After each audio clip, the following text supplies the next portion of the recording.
I was quoted $2,100 to change my brakes and rotors. I have a Ford Transit 2020 and I left my van at the shop 8 o'clock in the morning. They gave me a call about an hour later and they said, this is going to cost $2,100. I said, why?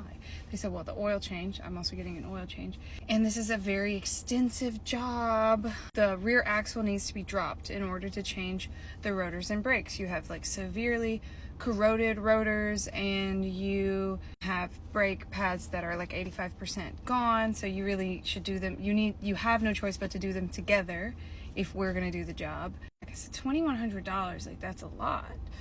And they said, yes, because it's going to take at least 6 hours of labor. I said, okay, I'm about to go on a road trip. I need this to be done. And I said, I have a $200 coupon. Will you accept it? And I got him down to $1,850. And I said, do you have a student discount? I have a student ID. I do still have my student ID. And he said, I can do $1,800 out the door, but that's all I can do.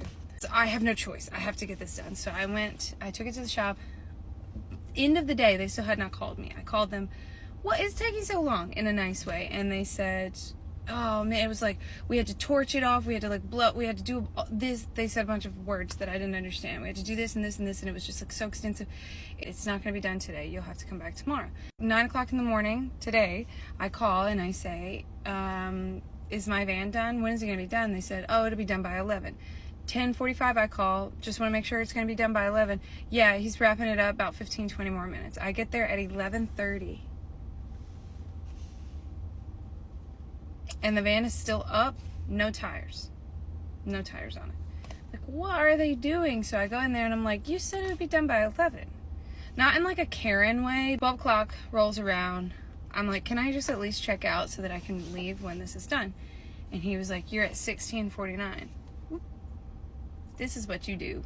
This is what you do when you go to a register and they say a lower price than you thought. So anyway, I paid $16.50 to get my brakes and rotors changed and my oil changed. It's more important to maintain like a huge your home vehicle. It's more important. I'm not complaining about the price, but what I am bragging about is my negotiating skills for dropping those prices.